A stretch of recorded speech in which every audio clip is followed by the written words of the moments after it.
Bueno, buenas tardes a todos. Mi nombre es Victoria Postillo, para los que no me conocen, soy directora de la Sala de Derecho del Consumidor del Colegio de Abogados de Córdoba. También integran esta sala los secretarios académicos Darío Dinotto, el doctor Nicolás Galíndez, la doctora Solange Pereira y el doctor Agustín Bartolacci, y por supuesto los demás abogados y abogadas que también integran esta sala y que colaboran constantemente, como los dos disertantes que también son abogados matriculados y que van a hablar en el día de hoy. Como siempre decimos, esta es una sala de puertas abiertas, los invitamos a todos a sumarse y a participar, y voy a estar compartiendo, de hecho, en esta misma conferencia, el link del grupo de la sala para esas personas que estén interesadas y sobre todo comprometidas a participar de las actividades de la sala. Le agradecemos, por supuesto, a todas las personas que están presentes, a las que se van sumando también, que estoy viendo que van saludando, a la Secretaría Académica, y por supuesto al Colegio de Abogados por darnos estos espacios y permitir hablar de estas temáticas que tanto nos importan y nos entusiasman. Así que eso, decirle muchas gracias a todos. Ahí vamos a silenciar unos micrófonos que están abiertos.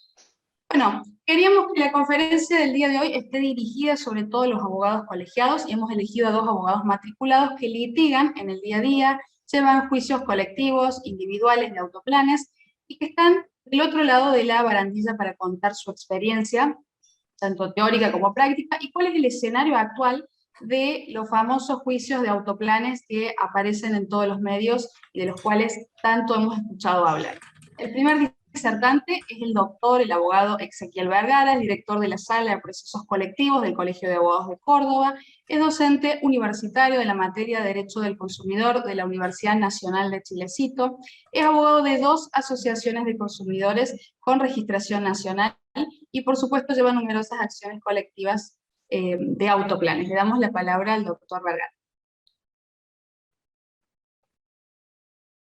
Bueno, muchas gracias, Victoria. Me comprenden las generales de la ley, pero bueno, no por eso voy a dejar de felicitarte por el trabajo que están haciendo en relación a la actividad en el directorio, como vocal del directorio, también como director de la sala, y en fin, toda la tarea de capacitación y de participación, que lleva mucho tiempo, mucho esfuerzo de coordinación. Estamos preparando también varios cursos, y sobre tu trabajo recae la mayor parte de las cuestiones relativas a estas tan importantes tareas. Vamos a silenciar un usuario que se le está prendiendo todo el tiempo el micrófono. Bueno, tema autoplanes es un tema que siempre resulta muy convocante. Supongo que tiene que ver con muchas dudas de colegas, mucha incertidumbre y cientos de miles de casos. Cerca de 1 millón de personas están aproximadamente, eso es lo que dicen por lo menos las notas periodísticas, porque el número exacto de cuántos son los suscriptores es desconocido por el momento. Lo tienen por supuesto cada una de las empresas, pero no es que hay un registro que uno pueda saber a ciencia cierta cuántos son los afectados. Pero se estima que más de 1 millón de personas, y seguramente cientos de miles de afectados por esta problemática, en la cual hasta el momento no encontramos una solución de parte del Poder Ejecutivo, que sería el primer responsable a través de la Inspección General de Justicia que regula este tipo de contratos. Tampoco lo encontramos a través del Poder Legislativo, que atraviesa crisis en crisis, y la verdad que no da con los problemas básicos que tienen los consumidores, o por lo menos con soluciones útiles. Y el último poder que nos queda, que es el Poder Judicial, es donde apostamos, sobre todo los operadores jurídicos, todas nuestras expectativas. En mi caso, tengo que decirlo desde ya, con mucho escepticismo respecto del resultado de todos estos procesos en curso, en cuanto a que hasta ahora las noticias y las tendencias no son para nada alentadoras. De hecho, nos conocimos con el otro de los conferencistas de hoy, con Juan Furlotti, el doctor Furlotti, litigando en un proceso que luego se convirtió en colectivo, y justamente ahí también en ese expediente, en su momento y antes de conocernos, ya Juan reflejaba que efectivamente mis posiciones antes de acceder a ese proceso eran muy escépticas respecto al resultado, cosa que sostengo hoy todavía, ¿no? Mantengo. ¿Qué quiere decir esto? Creo que si no hay realmente de parte de la judicatura, de parte de los últimos responsables de tomar la decisión, si no se asume una responsabilidad en cuanto a la problemática que muchas familias están teniendo con los autoplanes, no vamos a avanzar, y hasta el momento, con idas y retrocesos, no veo una tendencia concreta a solucionarlo, lo tengo que decir, pero bueno, no por eso vamos a dejar de dar todo nuestro esfuerzo, a abrir todo el conocimiento que por lo menos hayamos ido encontrando a lo largo de todo lo que fue la trayectoria de estos procesos judiciales, y que por supuesto es una historia que recién comienza, pese a que ya tenemos varios años de litigio, donde todavía no está nada dicho y donde cada abogado tiene en sus manos también la posibilidad de llevar a la justicia un caso, generar una jurisprudencia valiosa y así podamos avanzar. Tenemos mucha jurisprudencia para compartirles, vamos a ir analizando algunos casos, pero bueno, lo primero es decirles eso: si no hay un cambio de paradigma, un cambio de criterio respecto de los jueces, en el entendimiento que esto realmente necesita sentencias firmes, que pongan los puntos sobre los íes y que realmente corrijan la actitud de la totalidad de las automotrices en cómo están tomando estos contratos tan abusivos, no va a haber una solución, por lo menos para quienes están ya en esos contratos. Y también de lege ferenda, como decían los libros en la facultad, cuando se analizaba qué es lo que se debería hacer respecto a la problemática, necesitamos también leyes que protejan efectivamente al usuario frente a este tipo de contratación.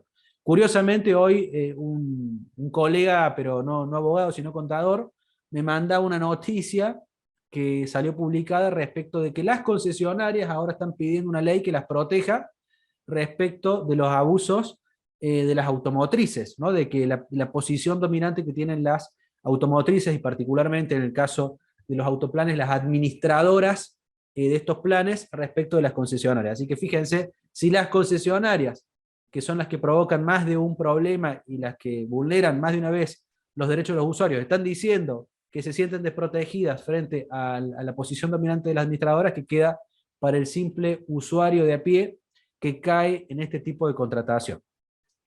Bueno, vamos a empezar por el principio, pero luego vamos a acelerar mucho porque la idea de esto es dejarlos con ganas de más y hacer un ciclo permanente. Vemos que el interés está, entonces vamos a ir convocando, digamos, esta es la primera edición, pero son muchos los colegas con los que tenemos trato permanente que tienen gran protagonismo en esta acción y que por suerte integran también activamente las salas del colegio, y que además nos vemos litigando en lo que se han llamado ahora los frentes activos en defensa de los consumidores. Así que realmente hay muchos colegas. Hoy nos toca compartir con Juan Furlotti, que también es un litigante en esto que es el tema de autoplanes, pero hay muchos más y queremos ir escuchando todas las posiciones, así que no vamos a abarcar de ninguna manera hoy todo. Y por otra parte, ya hemos hablado muchas veces de esto, así que los invito a buscar en YouTube varias de las conferencias previas, en las cuales abordamos distintos aspectos, incluso algunos de los fallos que vamos a referir ahora, los desglosamos específicamente en esas conferencias ya pasadas, la mayoría de las cuales están grabadas y subidas a internet, desde el criterio que tenemos de que hay que tratar de llegar con la información no solamente a los abogados, sino al público en general, para que se sepa lo que está pasando. Les decía, empezar por el principio. Parte del principio es el nombre de estos planes, que son llamados planes de ahorro, y ya de ahí vemos cómo hay una situación bastante distinta de lo que es la realidad de estos contratos, en cuanto se plantean como si fuera un ahorro. Y la verdad es que de ahorro no tienen nada. Tenemos que partir del entendimiento de cómo desde antes de la contratación y a través de mecanismos publicitarios se vulneran los derechos de los usuarios, el debido derecho a la información, y se complica ya de entrada cómo entra una persona en este tipo de maniobras publicitarias, y luego cuando efectivamente firma el contrato, que normalmente se lleva adelante en la concesionaria. Les voy a contar una breve historia que por ahí grafica un poco la situación de la plan de ahogo. Dice, sería lo correcto, dice Cecilia. Sí, podría, ya vamos a proponer nombres alternativos.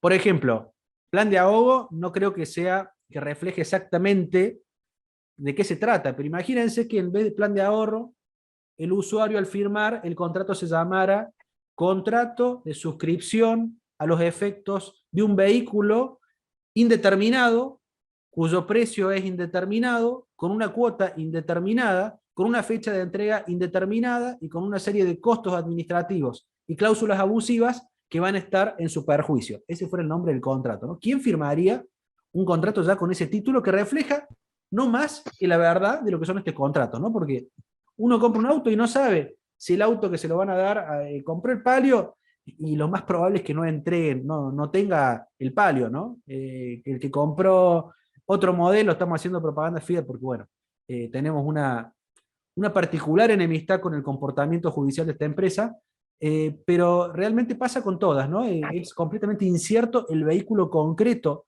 que luego va a obtener el usuario, cuál va a ser la cuota, cuál va a ser la fecha de entrega, y además firma una serie de cláusulas abusivas que realmente llamarle ahorro a eso es solamente una maniobra publicitaria escandalosa que además genera enorme conflicto social. Les decía, le voy a contar una historia como para que entendamos un poquito cómo se tiene que abordar el derecho del consumidor. No está tan relacionado con lo jurídico, pero me parece interesante para abrir un poco la cabeza respecto a esto. En 1942, hace ya bastantes años, había una empresa que vendía eh, polvo para bizcochuelos, ¿sí? Vendía unos polvitos para que los consumidores norteamericanos puedan preparar los bizcochuelos muy sencillamente, simplemente tiraban ese polvo en agua y se armaba mágicamente el bizcochuelo. Resulta que le habían bajado terriblemente las ventas. No se vendía el producto, no sabían por qué, era fantástico, o sea, se generaba un bizcochuelo en 5 minutos, pero no lo compraban los usuarios, cada vez lo compraban menos. Entonces en ese momento acudieron a un psicólogo judío que se había escapado de Alemania, porque ya sabemos, habían llegado los nazis en ese tiempo, tiempos de la Segunda Guerra Mundial, a Alemania, entonces se había ido a Austria, y de ahí lo encontraron, y como la mayoría de los psicólogos se metieron en Estados Unidos a trabajar en publicidad, le preguntaron cómo podían solucionar este problema de la baja de ventas en su producto estrella de bizcochuelos. Tratemos de mantener el silencio porque mientras hablo estoy silenciando permanentemente. Tratemos de silenciarlo rápido para evitar las interrupciones sonoras. ¿Qué dijo el psicólogo? Vamos a entrevistar a los principales consumidores de este producto y vamos a averiguar qué es lo que pasa con estos bizcochuelos. Entonces, convocó, determinó que los principales compradores eran mujeres, las amas de casa de Estados Unidos eran las que principalmente compraban el producto, y les preguntó qué pasa con esto, por qué se está dejando de vender, y a través de esos focus group determinó que el problema era que era demasiado simple hacer ese producto, y las mujeres que lo compraban sentían como una culpa, como que lo que estaban haciendo no era cocinar, sino que era algo demasiado sencillo como para presentarlo en la familia como algo que hayan realmente realizado ellas. Entonces, esa fue la conclusión. ¿Y qué dijo este ingenioso publicista? Ningún problema. De la receta le vamos a pedir que hay que agregar huevo, un huevo, para que se haga. Esa fue toda la solución. O sea, complicar el producto con el hecho de ponerle un huevo, y ya así, si tiene ese proceso un poquito más difícil, se genera un paso adicional que hace que las consumidoras del producto vean que frente a este mero agregado podían plantearlo como algo efectivamente hecho por el usuario.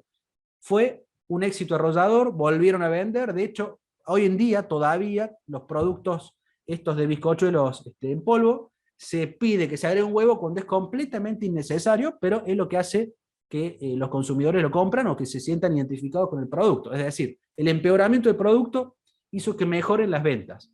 Fíjense cómo funciona la psicología del consumidor y cuán a merced estamos de la publicidad. En definitiva, un producto deficiente desde el punto de vista de la practicidad termina empeorándose a los efectos de que sea más vendido. Y así, con este mero ejemplo, sirve para entender lo que permanentemente pasa en el marco de las relaciones de consumo, y es que somos manipulados por las ventas, por las corporaciones, cuyo fin lucrativo es el principal y el que por supuesto les interesa. Para eso son las empresas, y está muy bien que así sea en el régimen capitalista. ¿A qué voy con todo esto? En el caso de los bizcochuelos que hay que agregarle huevos, claramente fue un éxito para la empresa, pero hasta donde sabemos no trajo ningún perjuicio social. Es decir, este engaño, esta técnica de marketing, que en definitiva funcionó, no trajo como lado B muchos problemas en la vida de las personas que compran el producto, ¿no? Se ve que están todos felices comprando los productos empeorados, pero que los hace sentir más orgullosos, y por otro lado la empresa vende. Todas las partes funcionan bien, el mercado funciona, no hay problema. Ahora, ¿qué pasa con los autoplanes cuando claramente la conflictividad social ha ido en aumento y frente a cada golpe de inflación, que en Argentina son cíclicas y son permanentes, vuelve la situación a estar en un permanente grado de conflictividad social, donde familias muchas veces tienen que optar por pagar el auto o pagar la cuota de la escuela, pagar una cuestión de salud, se ven presos de un cálculo económico que no hicieron al momento de comprar el auto, ¿no? Sean personas individuales, sea economía doméstica que incluya a varias personas, la afectación de esta planificación es grave, y el hecho de que todo nuestro poder judicial, sacamos ya por una cuestión de ineficiencia probada a los poderes ejecutivo y legislativo, pero vamos con el poder judicial, que es el que nos queda, no entienda que si esto no se soluciona, el conflicto va a seguir y que el problema lo tenemos,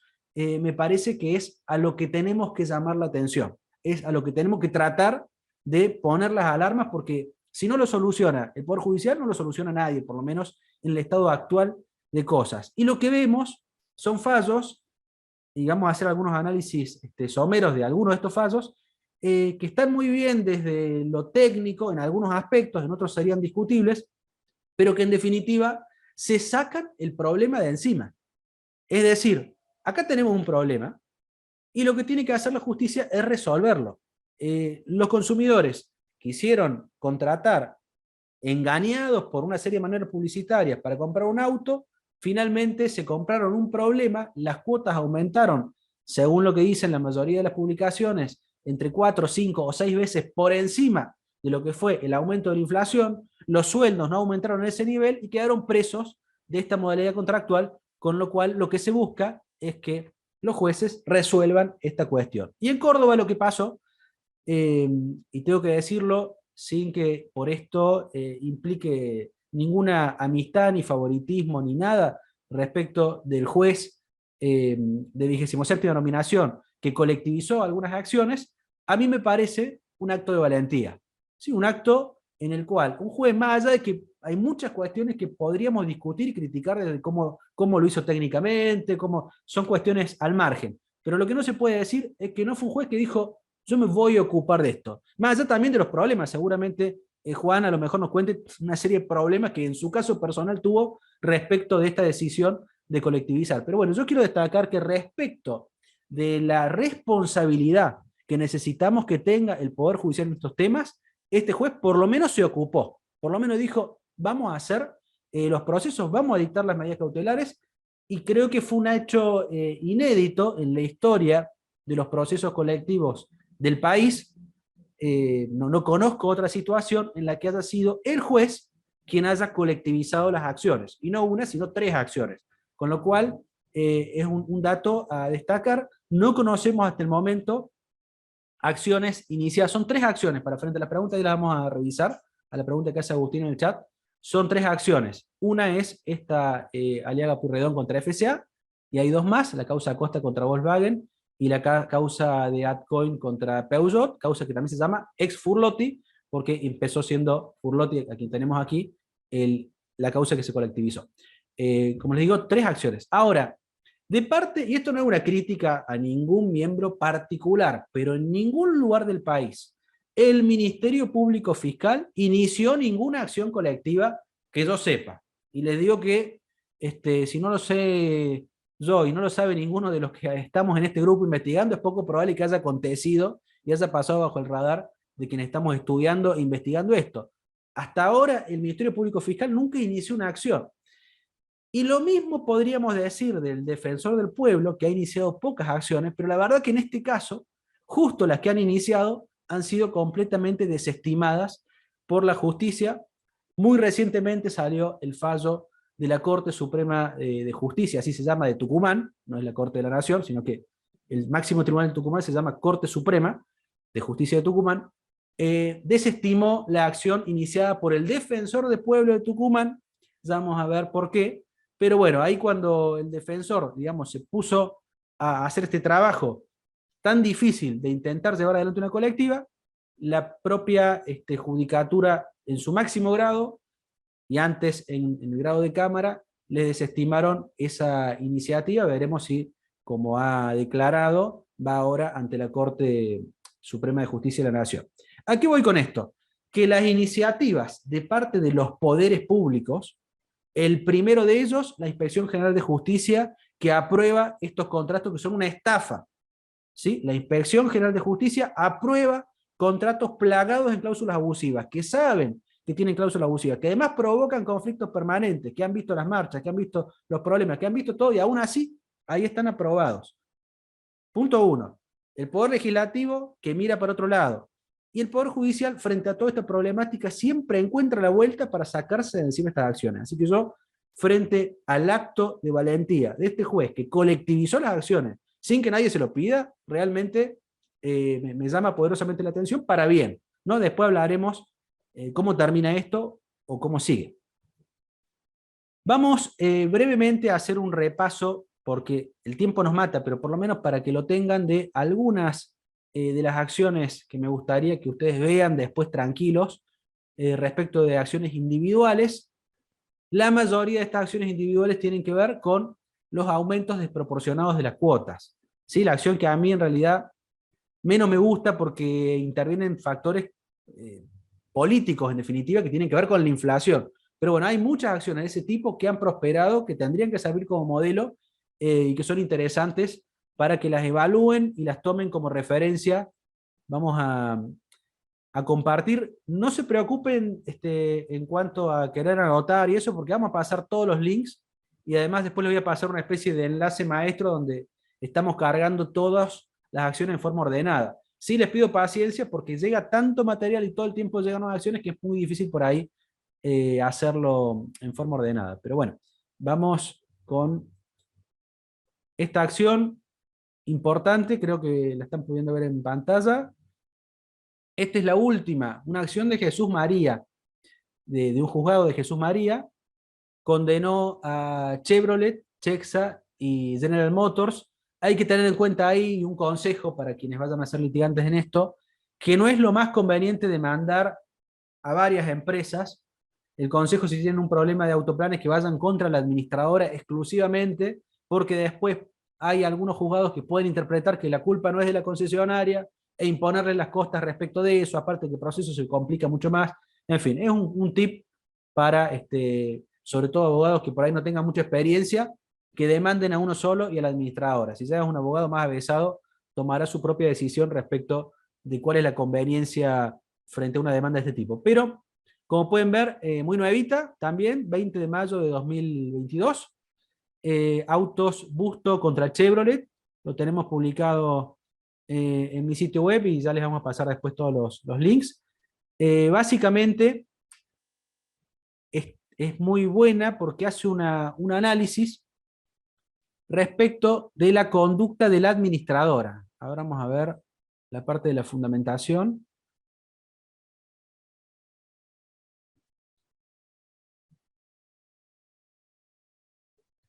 Bueno, por supuesto, la parte básica, lo que tiene que ver con el deber de información de la administradora.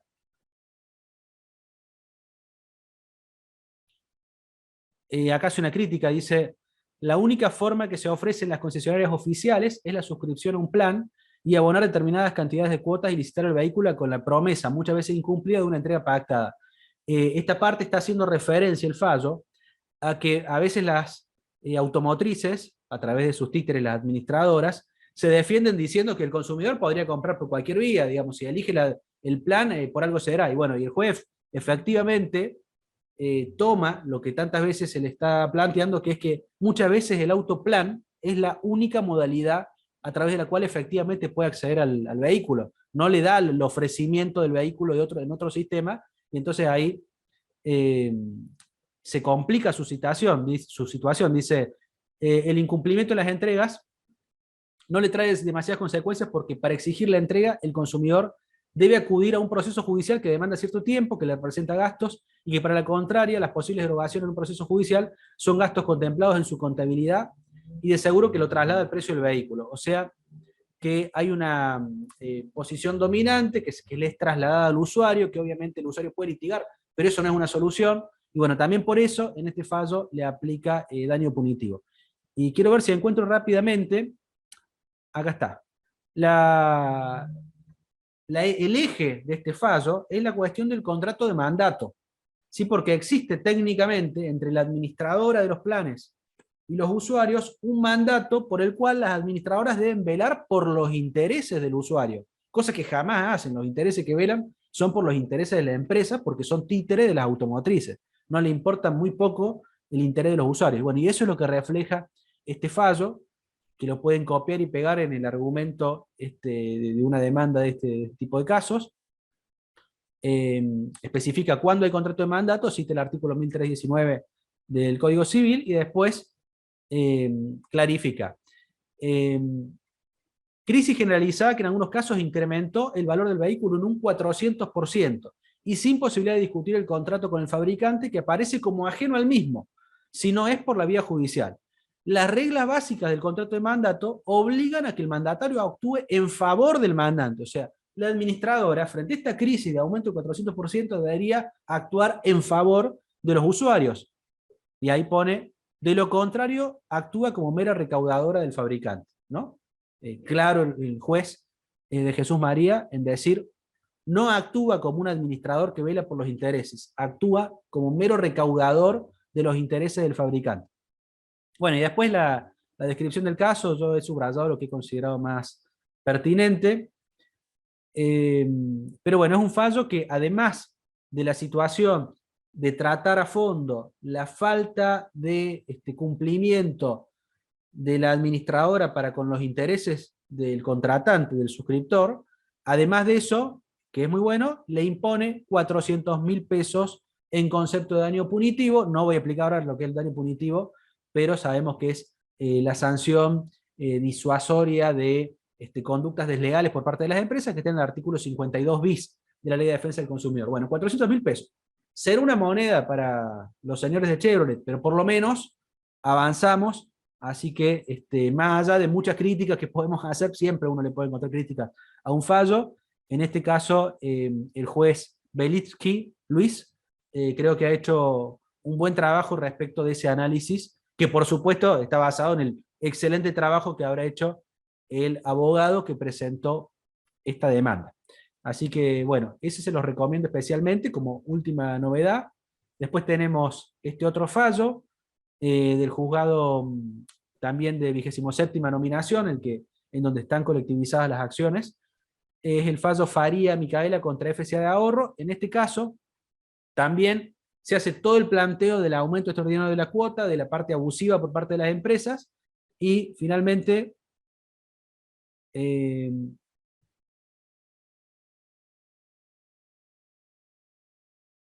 condena, vamos al resuelvo.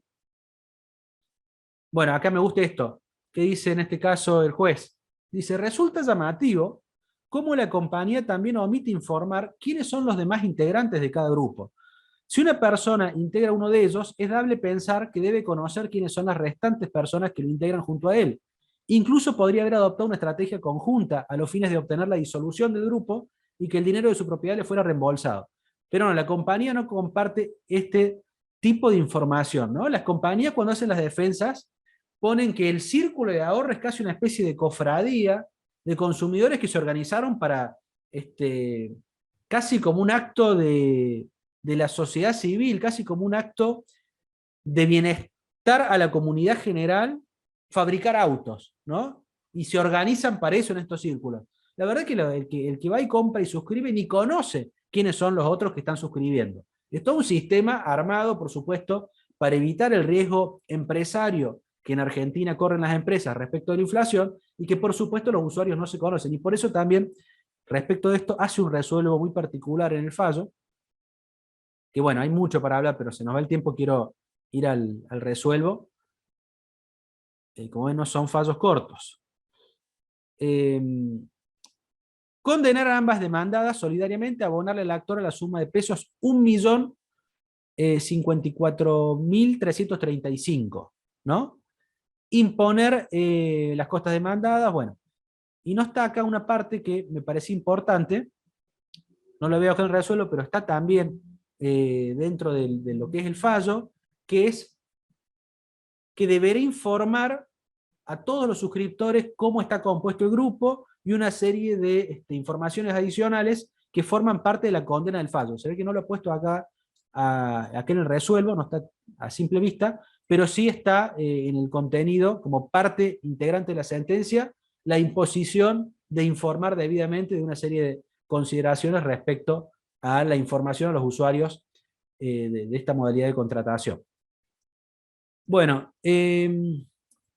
después, en materia de acciones de deber de información, particularmente, yo tengo varias acciones a título propio, o sea, de clientes del estudio, Constantino contra Volkswagen, Illanes contra Volkswagen, Cabrera contra FCA, después hay otra causa que han llegado a Cámara. En el caso de mis causas de deber de información, siempre las empresas apelaron y antes de pasar a Cámara desistieron de la apelación. Hasta hacen esa cosa absurda de hacer como una amague de apelación, hacer perder tiempo, pero bueno, hay algunas causas que han llegado efectivamente a Cámara y después se las vamos a pasar por el tema del deber de información específicamente. Es decir, uno puede demandar porque la información no es clara, porque en el transcurso del plan se han imputado mal los fondos, no se ha informado por qué se ha hecho un aumento, en fin, son acciones con poco riesgo, en el sentido de que uno está pidiendo información solamente, es difícil perderla, se pueden perder, se los digo por experiencia, se puede perder una acción por deber de información cuando el juez no entiende cómo son los paradigmas protectores del consumidor, pero en principio son acciones muy recomendadas para generar bien claro la plataforma fáctica y luego demandar daños y perjuicios adicionales en el caso de que de esa información surgieran los incumplimientos efectivamente realizados por la empresa. Y bueno, vamos a lo que son las acciones colectivas. También esto va a ser abuelo de pájaro, pero les compartimos todos los links.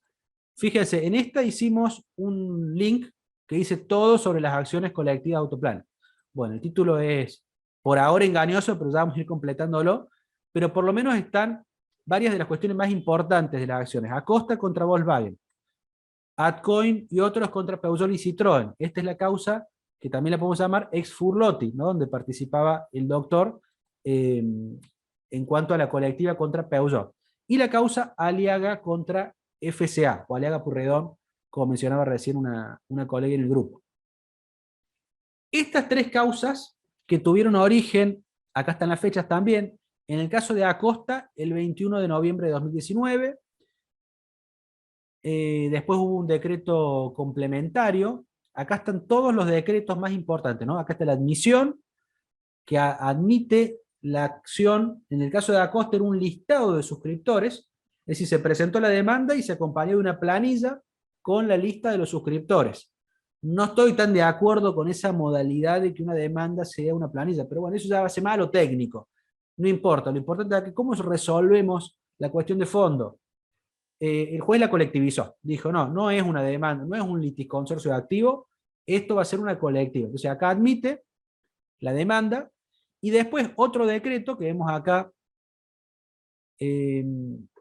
posterior, de fecha 21 de noviembre de 2019, amplía a Toyota, Chevrolet, Plan Rombo y Plan Óvalo, ¿no? Amplía la acción que primero resuelve contra Volkswagen a todas estas automotrices, y por eso Acosta tiene el número más grande de legitimados pasivos, son varias las automotrices, y por el lado del frente activo tenemos a quienes están llamando en los estrados del tribunal los autoconvocados o los grupos de afectados, que son personas que han realizado una serie de gestiones y que tienen una representación particular de los abogados que los representan. Y por otro lado, en esta acción interviene la Asociación Club de Derecho dentro del frente activo, es decir, se ha convocado. Porque eso también es muy interesante, el juez llama cuando admite la colectiva a un frente activo que a quienes puedan o consideren que son representantes del colectivo se presenten y formen parte de la parte actora, valga la redundancia. Lo mismo ocurrió en el caso que empezó llamándose Furlotti contra Peugeot. Esta no voy a hablar mucho, lo dejo para Juan, seguramente puede contar más sobre eso, pero Furlotti inicia una acción individual, el juez se la colectiviza, abre la posibilidad de que todo interesado se presente en la acción, y esto efectivamente ocurre, se presenta en este caso la asociación AdCoin, Acción y Defensa del Consumidor Inquilino, y forma parte del Frente Activo junto con el grupo también de llamados autoconvocados, un grupo de usuarios afectados que no tienen una representación, una personería jurídica, pero son personas, un grupo numeroso de personas que están contratados con Peugeot y Citroën, ¿no? Y sus respectivos administradoras. Y finalmente el caso Aliaga, Turredón contra FCA, donde también se presenta Aliaga, hace un juicio por el motivo que más o menos todos conocemos, son todas muy similares los motivos, y el juez dice, voy a dictar una medida cautelar para que la cuota se retrotraiga al valor de mayo, de julio del 2018, y la vuelvo colectiva. Y ahí abre de nuevo al frente, y entonces en esta causa de Aliaga contra FCA se presenta también el grupo autoconvocados, también se presenta AdCoin y también se presenta el Club de Derecho. En esta es el frente colectivo más amplio, digamos, y el frente pasivo es FCA.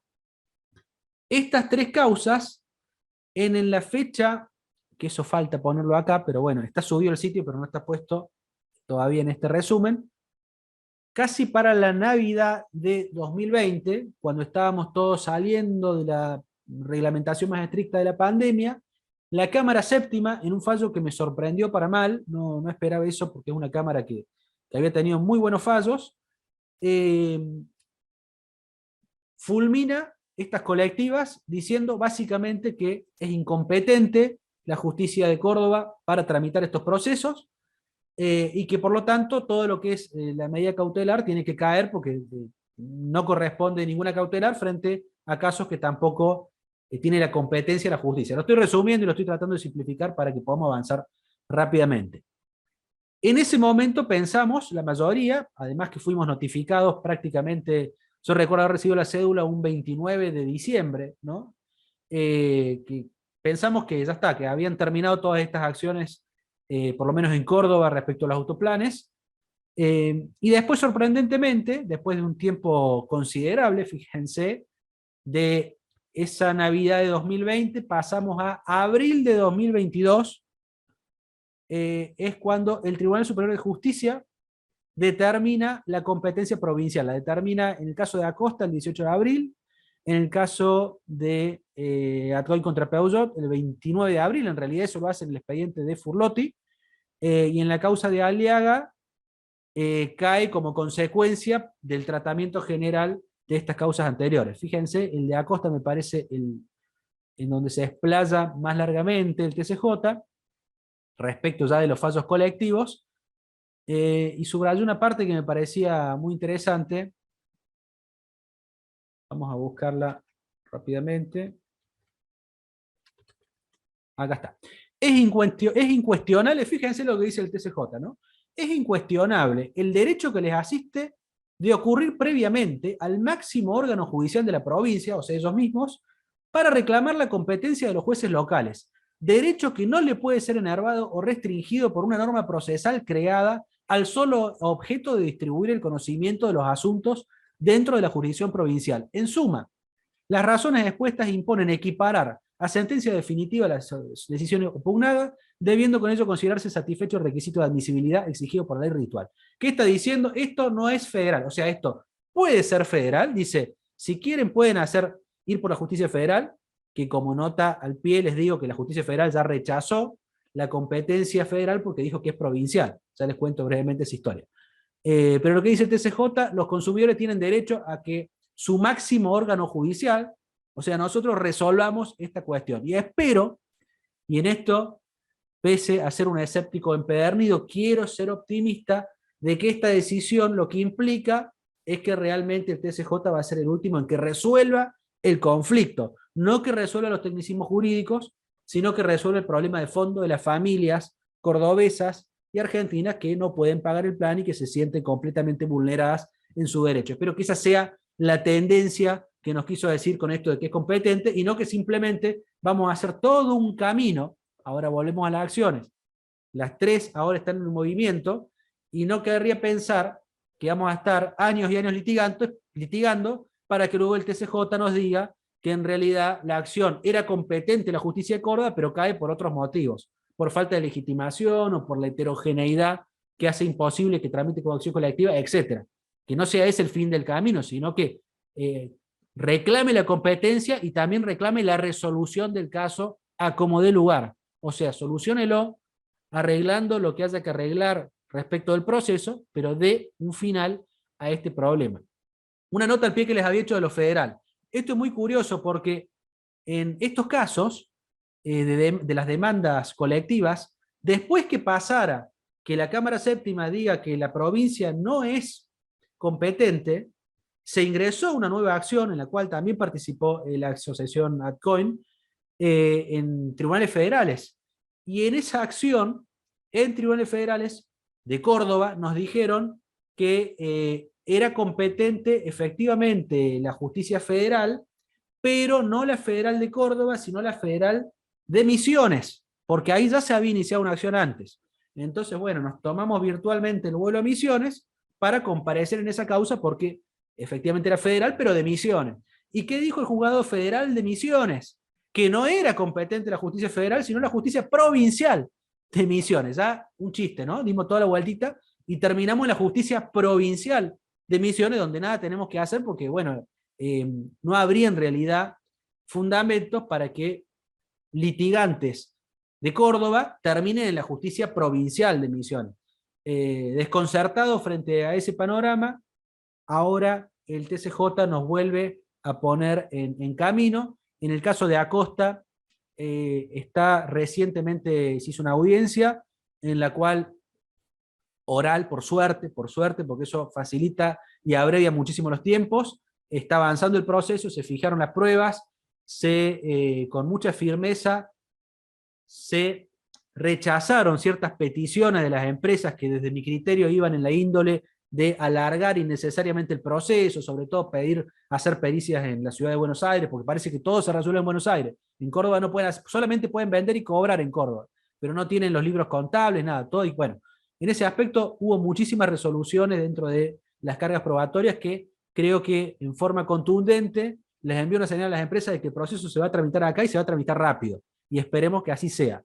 En el caso de la causa AdCoin contra Peugeot, acabamos de pedir que se reflote el proceso, porque nos pasó una situación bastante insólita, digamos, de que estábamos en una audiencia y esa audiencia se vio interrumpida porque básicamente nos dijeron que el proceso ya había sido fulminado con la nulidad y que nada teníamos que hacer en esa audiencia. Así que nos volvimos a casa después de varios años de trabajo, y ahora con este fallo del TCJ entendemos que la causa debe continuar el carril procesal, y por eso hemos pedido reabrir las actuaciones que habían estado paralizadas con motivo de la resolución de la Cámara Séptima en aquella nefasta Navidad de 2020, nefasta para las cuestiones de autoplanes. En el caso de Aliaga contra FCA, es el caso que me resulta más indignante en relación a la postura de parte de la empresa FCA. Llama mucho la atención porque su abogado defensor es un doctrinario que se considera muchas veces de referencia y muy citado por los tribunales en materia de derecho del consumidor, pero bueno, es el abogado defensor de FCA, y la verdad que las conductas de parte de la empresa, esto lo hemos manifestado en el expediente, deja muchísimo que desear, haciendo propuestas al tribunal respecto de cómo el tribunal debería fallar.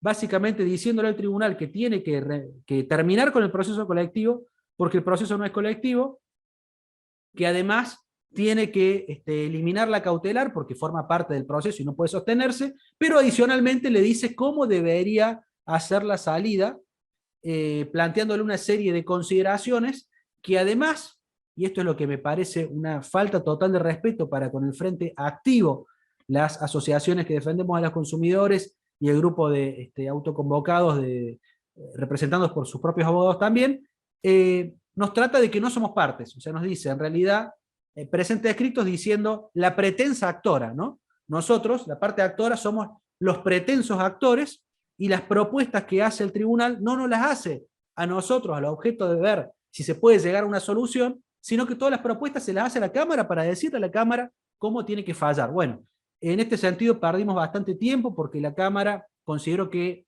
con muy buena fe y con muy buena intención generó dos acciones, dos audiencias del artículo 58 a los efectos de procurar transacciones y tratar de que avancemos sobre la causa, pero bueno, la postura lamentable de la empresa FCA, que es Fiat, fue prácticamente de burla respecto del tiempo de los abogados participantes y creo también del tribunal en cuanto a pretender que con su escrito le indica cómo tendría que fallar para el caso de que efectivamente tumbe el proceso, por decirlo de algún modo.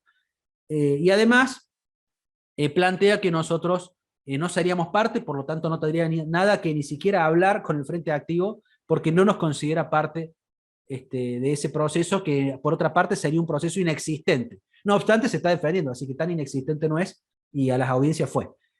Lo último, porque ya estoy recontrapasado y pido mil disculpas a Luis, a Juan, perdón, Juan Luis.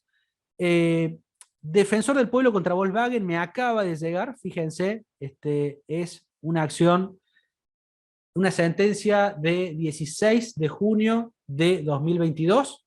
¿Cómo me entero? Me entero porque el famoso abogado que representa a Fiat, célebre jurisconsulto, presentó esta acción, lo presentó a la Cámara para decirle, mire Cámara, el auto está de despacho, ¿no? El expediente está de despacho para resolución de la Cámara.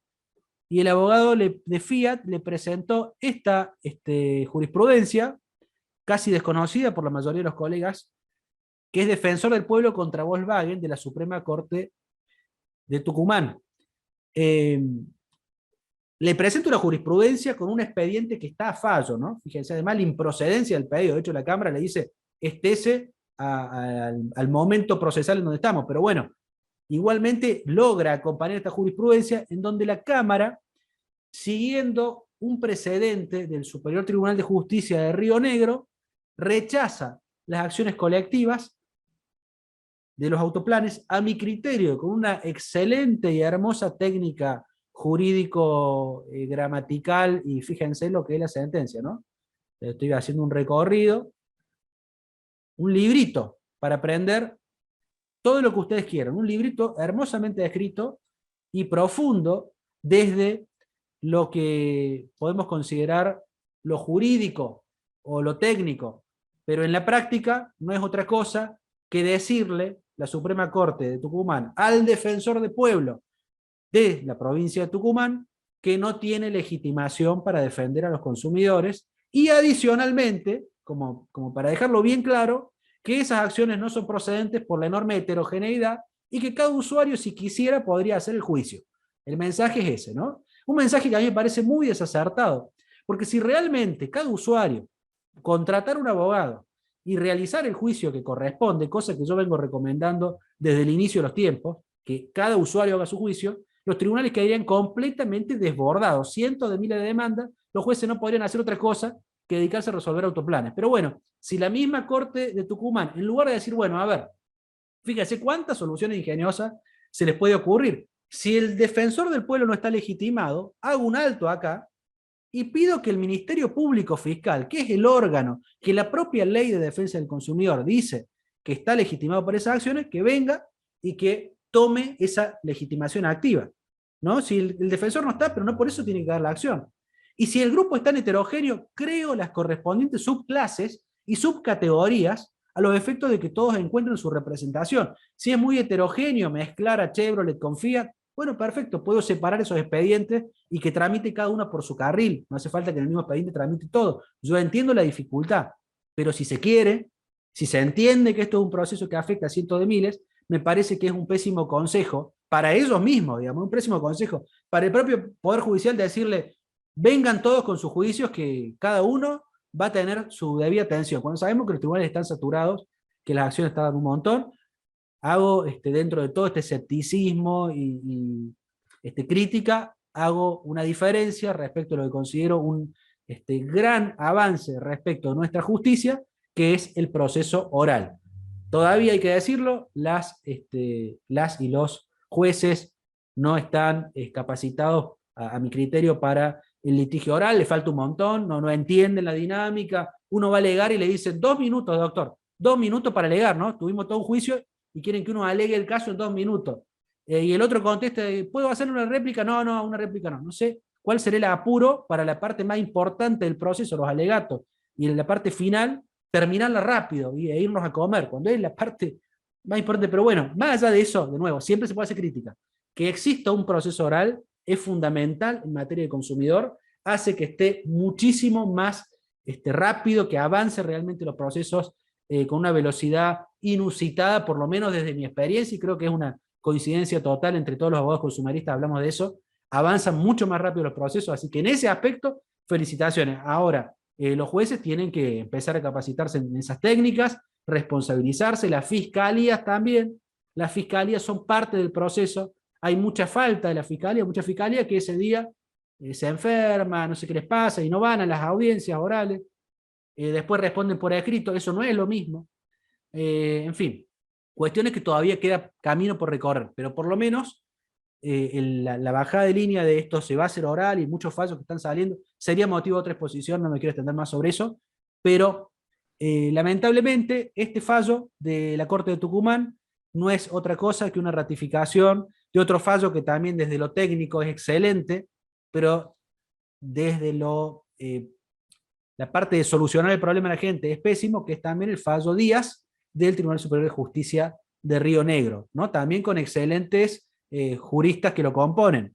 Pero bueno, ahí tenemos el problema cuando el fallo es hermoso, pero no sirve más que para colgarlo en un cuadro y la gente sigue con los problemas. Ahí es donde tendríamos que lograr soluciones.